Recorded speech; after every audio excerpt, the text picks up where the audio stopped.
South ఇండియాలోనే అతి తక్కువ ధరలకి రత్నాలనందించే ఏకైక సంస్థ 6JVR. నమస్తే. రెక్కాడితే కానీ డొక్కాడని కుటుంబం వాళ్ళది. ఇద్దరు కూతుళ్లతో భార్యాభర్తలు సంతోషంగా జీవితాన్ని సాగిస్తున్న రోజులు. కానీ ఉన్నట్టుండి ఒకరోజు పెద్ద కూతురులో అంటే 5 ఏళ్ల పాపకి కంటిలో ఒక చిన్న కురుపులాగా వచ్చింది. అక్కడి నుంచి మొదలైంది. డాక్టర్ల దగ్గర తిరుగుతూనే ఉన్నారు. ఒకరోజు వాళ్ళ జీవితంలో వినని పదం ఆ పాపకి కంటి క్యాన్సర్ సోకిందని. అంతే, భార్యాభర్తలు ఇద్దరు ఉన్న ప్లేస్లోనే కుప్పకూలిపోయారు. అక్కడి నుంచి వాళ్ళు సంపాదించుకున్న 50 రూపాయలు 100 రూపాయలతోటే ఆ పాపకి వైద్యం చేయిస్తూ అయితే తీసుకొచ్చారు.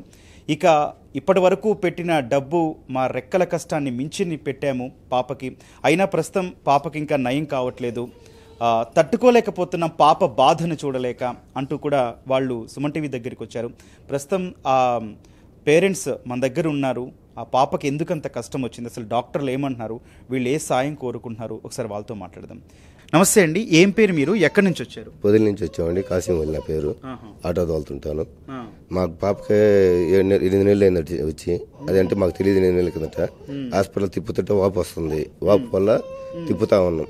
లాస్ట్ లో బాడీ స్కానింగ్ మొత్తం తీపిస్తే క్యాన్సర్ అని చెప్పారు. మొత్తం తిరిగి ఏం లేకుండా ఉన్నాము. అది ఏం చెప్పారండి డాక్టర్లు? అంటే పాపకి ఎట్లా వచ్చిందని చెప్పారు, ఆ కంటికి క్యాన్సర్ సోకిందని చెప్పారు. అసలు ఏం చెప్పారు? అది మెదడులో నుంచి వచ్చిందంట క్యాన్సర్. మెదడులో నుంచి వచ్చింది. కీమోలు పెట్టారు. కీమోల ద్వారాగా కాదు, మళ్ళీ కన్నుకి తీసి గ్లాస్ కన్ను చేపియాలి అన్నారు. మగా రూపాయలు లేక మీ కాడికి వచ్చాము సాయం కోసం. ఎక్కడెక్కడ తిరిగారండి? ఎన్ని హాస్పిటల్స్ చూపించారు? Guntur Kakani, Tirupati, Hyderabad LV Prasad hospital, Vijayawada Nagarjuna hospital, LV Prasad hospital అక్కడ దగ్గరని అక్కడ చూపించుకుంటున్నాం. ఎన్ని రోజులు అవుతుందండి పాపకి ఇట్లా వచ్చి? 7 నెలలు అయిందండి. 7 నెలల నుంచి అట్లాగే ఉందండి. అట్లా కొద్దిగా తగ్గుతుంది, వస్తుందండి ఎక్కువగా. అట్టుంది. మీ పేరేంటమ్మా? నా పేరు రసూల్బీ సార్. పాపకి ఇట్లా ఉందని ఎప్పుడు బయటపడింది? పాప ఏ టైంలో బయటపడింది, ఎప్పుడు బయటపడింది? అమ్మాయికి 7 సంవత్సరాల కిందటి నుంచి అది చిన్న చుక్కాలు వచ్చింది సార్.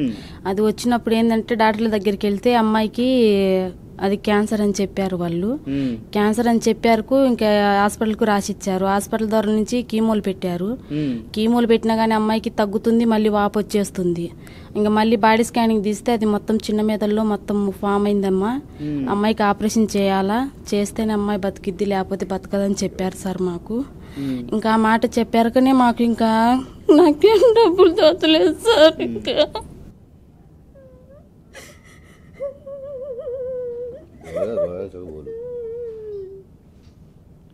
డాక్టర్లు ఏం చెప్పారమ్మా? అసలు పాపని మీరు చూపించినప్పుడు డాక్టర్లు ఏం చెప్పారు? ఫస్ట్ కీమోథెరపీ నుంచి తగ్గిపోద్ది, అమ్మాయికి ఆపరేషన్ చేస్తామని చెప్పారు సార్ వాళ్ళు. సరే అని చెప్పేసి ఇంకా నెల ట్రీట్మెంట్కి పోతున్నా కానీ వాళ్ళు నెలకి ఎక్కిస్తూనే ఉన్నారు కీమో. తర్వాత ఇంకా అది తగ్గించినప్పుడు వాపేమో తగ్గిపోతుంది, మళ్ళీ యథామామూలుగా బయటకు వచ్చేస్తుంది అన్నమాట. ఇదేం సార్ యథామామూలుగా మళ్ళీ బయటకు వచ్చేస్తుంది అని చెప్తే, లేదమ్మా అమ్మాయికి క్యాన్సర్ మొత్తం లావ్ అయిపోయింది, లోపల చాలా డబ్బు ఖర్చు అవుతుంది అని చెప్పారు. ఇంకా అమ్మాయికి ఆపరేషన్ చేయాలా అని చెప్పారు సార్. అంత డబ్బు అయితే మా దగ్గర లేదు సార్ అని చెప్పాను నేను. ఎంత ఖర్చు అవుతుంది అన్నారమ్మా? 10-16 దాకా అవుతాయని చెప్పారు సార్. నేనేమో కూలి చేసుకునేటోళ్ళని సార్, మేము తెచ్చుకుంటే తినాలా లేకుంటే లేదని చెప్పాను నేను.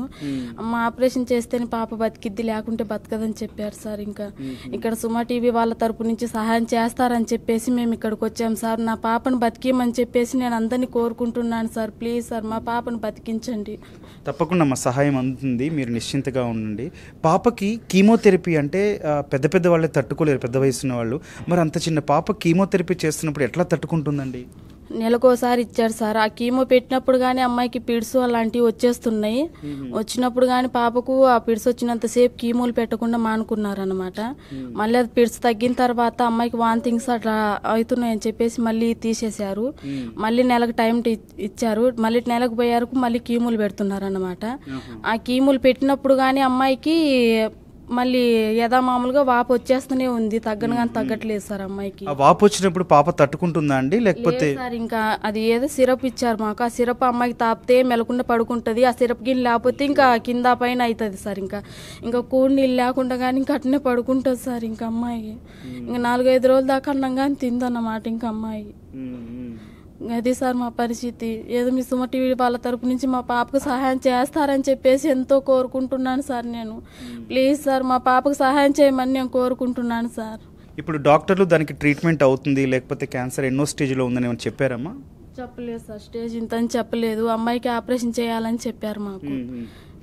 ఆపరేషన్ చేస్తే తగ్గిపోతుందా పాపకి? తగ్గిపోతుంది అని చెప్పారు సార్ మాకు. ఆపరేషన్ మాత్రం ఖచ్చితంగా చేయాలా, లేకపోతే పాప బతకదని చెప్పారు సార్ మాకు. ఇంకా ఆపరేషన్ చేయించడానికి మా దగ్గర డబ్బులు లేక ఇంక ఇక్కడికి వచ్చాం సార్ మేము. ఓకే అండి. మరి పాప తినడం కానీ లేకపోతే మిగిలిన టాబ్లెట్స్ ఏమన్నా ఇచ్చారా డాక్టర్లు? అవి వాడుతున్నారా రెగ్యులర్ గా? వాడుతూనే ఉన్నాం సార్.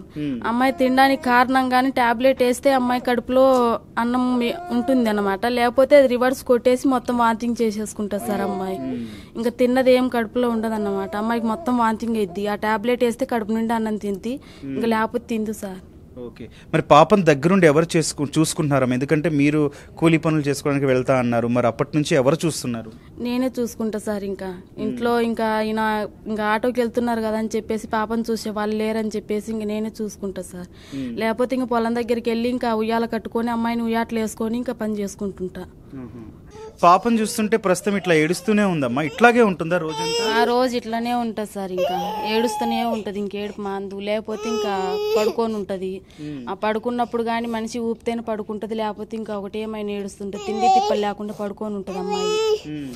మనం పెట్టినా కానీ ఇంకా తిన్నట్టే కక్కుంటుంది సార్ ఇంకా అమ్మాయి. ఓకే. ఇవన్నీ చూస్తుంటే తల్లిగా మరి నీకు ఎట్లా తట్టుకుంటున్నావు అమ్మా? ఏం చేయాలి సార్, ఇంకా పాపని ఏం పోగొట్టుకోలేను కదా సార్. ఇంకా గుండె ధైర్యంతో అమ్మాయికి ఏదైనా ఇంకా తినిపించుకోవాలన్నా ఆడిపించుకోవాలన్నా ఇంకా ఆడిపించుకుంటుంటాను అనమాట. మరి మీరు ఎవరినైనా కలిసారా సహాయం కోసం, లేదా మీ ఇంట్లో వాళ్ళు?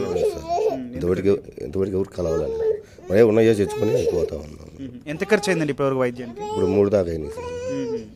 స్కానింగ్ అన్నింటికి 3 దాకా అయినాయి. ఓకే అండి. ఎక్కడి నుంచి మరి ఆ 3 లక్షలు కూడా మీరు ఎట్లా పెట్టారు, ఎక్కడి నుంచి తీసుకొచ్చారు? కొంత నాన్నోళ్ళు ఇచ్చారు, కొంత బయట తెచ్చుకున్నారు సార్. మరి ఇప్పుడు మీరు ఏం కోరుకుంటున్నారండి? అమ్మాయికి ఆపరేషన్ చేయించేట్టుగా ఏదైనా సాయం చేస్తే చాలు సార్.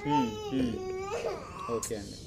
షూట్ జరుగుతున్నంతసేపు కూడా ఆ పాప ఏడుస్తూనే ఉంది, అంటే తల్లిదండ్రులతో మాట్లాడుతున్నంతసేపు కూడా ఆ అమ్మాయి ఏడుస్తూనే ఉంది. అంటే రోజు ఇట్లాగే 24 గంటలు కూడా ఏడవడము. డాక్టర్లు ఇచ్చిన ఒక సిరప్ వాడితే మాత్రమే అట్లా సోయి లేకుండా పడుకుంటుంది. ఆ కాస్తంతసేపే పాపకి రిలీఫ్గా ఉంటుంది. మేము పనులన్నీ మానుకొని చేసినా కూడా ఆ పాపకి, తమ బిడ్డకి రిలీఫ్గా ఉంటుంది అని చెప్పి అయితే వాళ్ళు చెప్తూ ఉన్నారు. మరి ఒకవేళ ట్యాబ్లెట్స్ వాడొద్దు అని చెప్పని అంటున్నారండి.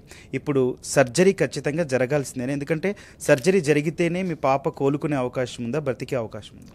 సర్జరీ జరిగితేనే పాప కోలుకునే అవకాశం ఉంది, నా బిడ్డ బతికే అవకాశం ఉంది సార్. నాకు డాక్టర్లు ఆ మాట చెప్పారు. అమ్మాయి సర్జరీ చేస్తేనే బతికిద్ది, లేకపోతే బతకదమ్మా, ఇంకా లేకపోతే ఇంటికి తీసుకెళ్ళండి అని చెప్పారు వాళ్ళు. మేమంత డబ్బు పెట్టుకోలేము సార్, కొంచెం మీరైనా హాస్పిటల్ తరపు నుంచి అయినా కొంచెం సహాయం చేయండి అని చెప్పి వాళ్ళని కాళ్ళు కానీ పట్టుకున్నా సార్. కానీ వాళ్ళు దయ తలచలేదు మా మీన వాళ్ళు. ఇంక సరే అని చెప్పేసి ఇంక ఇక్కడ సుమ టీవీ వాళ్ళ తరపు నుంచి అయినా మేము సహాయం కోరుదామని చెప్పేసి మేము ఇక్కడికి వచ్చాము సార్. మా పాపను బతికించమని చెప్పేసి అందరినీ కోరుకుంటుండే సార్. మేము డబ్బును ఆశయలేదు సార్. మా పాపను ఎవరొక్కరు వచ్చి కొంచెం మాకు ముందుకు వచ్చి మా పాపకు ఆపరేషన్ చేయిస్తే మాకు అదే చాలు సార్. ఇంకా మాకేమొద్దు సార్, నా పాప బతికితే చాలు సార్, నాకు ఇంకేమొద్దు సార్. ఎంత ఖర్చు అవుతుందని చెప్పారండి? 16-15 లాగా అవుతాయి అన్నారు సార్. సర్జరీ ఎప్పటిలోగా చేయాలని ఏమని చెప్పారా? 2 నెలలు 3 నెలల్లో లోపల చేయాలన్నారు, 1 నెల లోపల. అందరికీ నమస్కారం. మా పాప కంట్లో క్యాన్సర్ వచ్చింది. అందరినీ సహాయం కోరుతున్నాను. మా పాపకు చిన్న మెదడులో నుంచి క్యాన్సర్ వచ్చిందాన మిమ్మల్ని అందరినీ సహాయం కోరుతున్నాను. దయచేసి మా పాపను బతికించమని చెప్పేసి మిమ్మల్ని కోరుకుంటున్నాను. ప్లీజ్ మాకు సహాయం చేయండి, మా పాపను బతికించండి. ఎవరొక్కరు కొంచెం ముందుకు వచ్చేసి మా పాపను బతికించమని చెప్పేసి మేము అడుగుతున్నాము. ప్లీజ్ సార్, మేడం అందరినీ సహాయం కోరుతున్నాం. మా పాపను ఎవరొక్కరు వచ్చి ముందుకు వచ్చి మా పాపను సహాయం చేసి బతికించమని నేను కోరుకుంటున్నాను సార్. ప్లీజ్ సార్, మీ దండం పెడితే మా పాపకు సహాయం చేయండి సార్. ఇది ఆ కుటుంబం దీనస్థితి. అమ్మాయిని చూసుకుంటూ ఉండాలా, లేకపోతే ఆమెకి వైద్యం చేయించలేని నిస్సహాయ స్థితిలో ఎటుపోవాలో కూడా అర్థం కావట్లేదంటూ కూడా 2 చేతులు జోడించి అందరినీ సహాయం చేయండి అంటూ కూడా వేడుకుంటున్నారు. ఆ పాప కంటికి వచ్చిన క్యాన్సర్ కణితిని చూసే ధైర్యం నాకు కూడా సరిపోవట్లేదు. ఎందుకంటే ఆ చిన్నపాప ఎట్లా భరిస్తుందో తెలియదు, కానీ కన్నంతా ఉబ్బిపోయి అసలు చూస్తేనే కొంచెం ఇబ్బందికరంగా అయితే ఉన్న పరిస్థితులు మీకు కూడా చూపించలేకపోతున్నాం. కానీ పాప పరిస్థితి అయితే చాలా చాలా బాధాకరంగా ఉంది. వాళ్ళ తల్లిదండ్రులు కూడా అదే రిక్వెస్ట్ చేస్తున్నారు. ఇక్కడ కనపడుతున్న వాళ్ళ account number, Google pay, PhonePe నెంబర్లో దయచేసి మీకు తోచినంత సాయం చేయండి, వాళ్ళ బిడ్డని రక్షించండి అని చెప్పి కూడా వాళ్ళు వేడుకుంటున్నారు. దయచేసి మనం అందరం కూడా స్పందిద్దాం. ఒక బిడ్డని వాళ్ళ నుంచి దూరం కాకుండా మనం కూడా సహాయం చేద్దాం.